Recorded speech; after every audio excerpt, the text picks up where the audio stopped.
बर्फ गिरता है।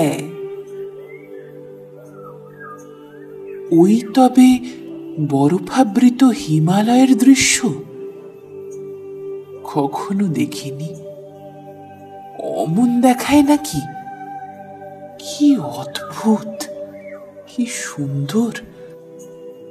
এ দেশে আমি না খেয়েও পড়ে থাকব। দিন দুই কাটল।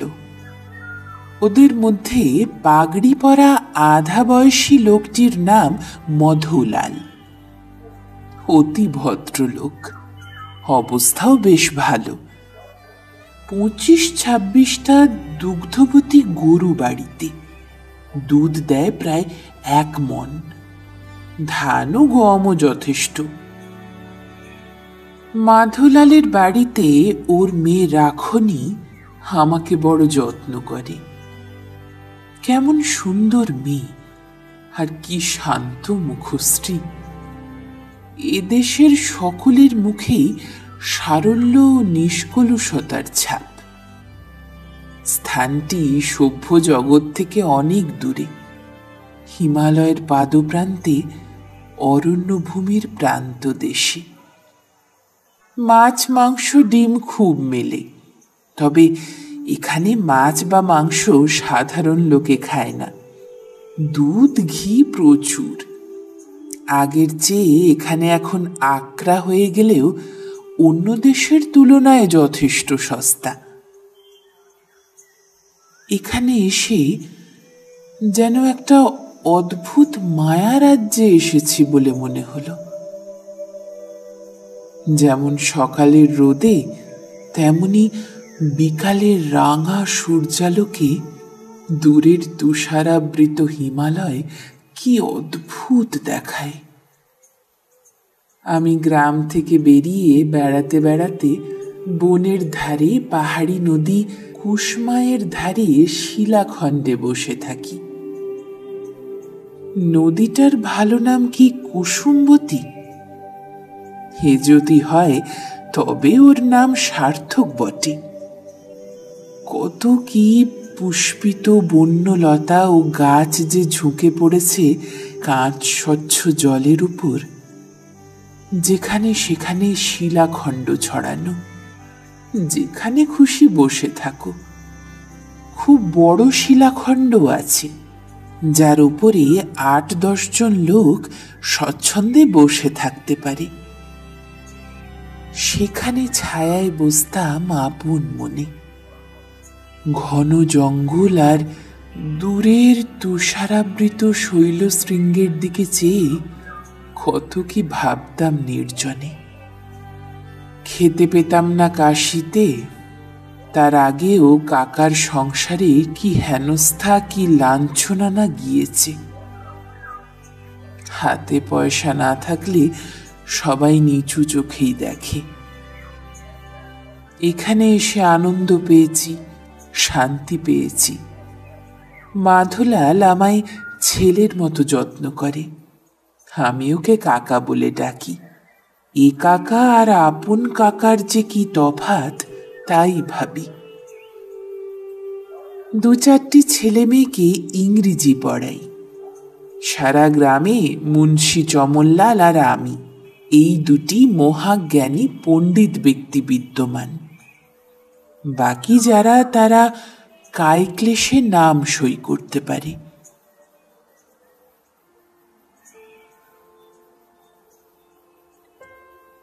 রাখনি একদিন সন্ধ্যায় বললে, বাঙালি বাবু, আমি আজ তোমার জন্য ভাওরা পাকাবো, খাবে তো? সে আবার কি? ভাওরার নাম শোনি? রাখনি খুব অবাক হয়ে গেল। এ আবার কোন দেশের লোক রে বাবা, যে ভাওরার নাম শোনেনি? সে হাত নেড়ে দেখিয়ে বললে, আটার হয়, এমনি গোল গোল, ঘুঁটের আগুনে পোড়াতে হয়, ঘি জবজবে, আলুর চোখা দিয়ে খেতে হয়। আলু ভাতে দিয়ে ভালো লাগে? খুব, খেয়ে দেখো। আর বাঙালি বাবু, কি? তুমি বাপজিকে বলো তোমার কাছে আমি আংরেজি পড়ব। আচ্ছা, আজই বলবো। তারপর রাখনি আমার সঙ্গে বসে গল্প করে। বাঙালি বাবু, এখানেই থাকো, কোথাও যেতে দেব না। মাঠা খাওয়াবো, ছাতুর লাড্ডু খাওয়াবো, মালাই মিঠা খাওয়াবো। তা না হয় খেলাম, কিন্তু মাছ মাছ না খেলে বাঙালির শরীর টিকবে কদিন? রাখনি শুনে খিলখিল করে হেসে ওঠে। ঝকঝক করে ওর মুক্তোর মতো দাঁতগুলি। 14-15 বছরের সুশ্রী মেয়ের মুখের প্রাণ খোলা হাসি। বলে, মাছলি কত আছে কুসমায়ে, পাটানডান্ডির নাহরে মাছ ধরতে যাবে?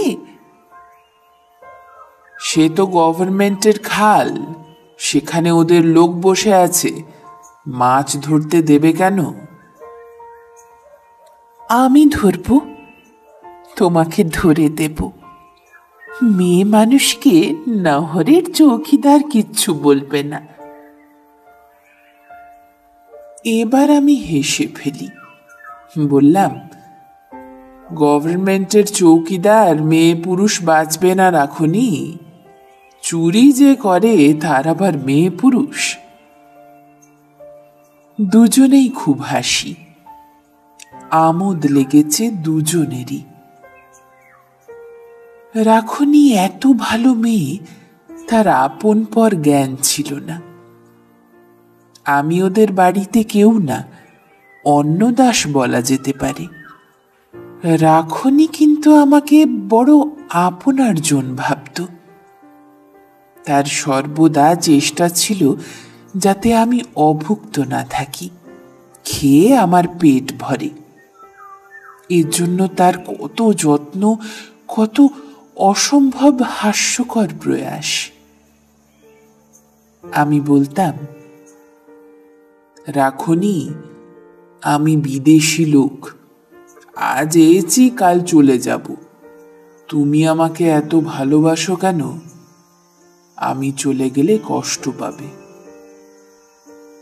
রাখনি বলতো, ইস, চলে যাবে বই কি, তবে আর কি, বিয়ে করব তোমাকে, দুজনে বাস করব আমাদের বাড়ির পাশে। আচ্ছা বাবা, তা চলবে কিসে? বাবার কাছ থেকে জমি চেয়ে নেব, তুমি জমিতে চাষ করবে। ওইটুকু মেয়ের কি বুদ্ধি! আমার এমনি হাসি পেত। এর মধ্যেই সব ঠিকঠাক করে বসেছে। রাখনিকে আমারও বড্ড ভালো লাগতো। ওর স্নেহ যত্ন ভুলবার নয়। অবশ্যই ওর বাবাও খুব ভালো। একদিনের জন্য আমার প্রতি তার অযত্ন দেখিনি।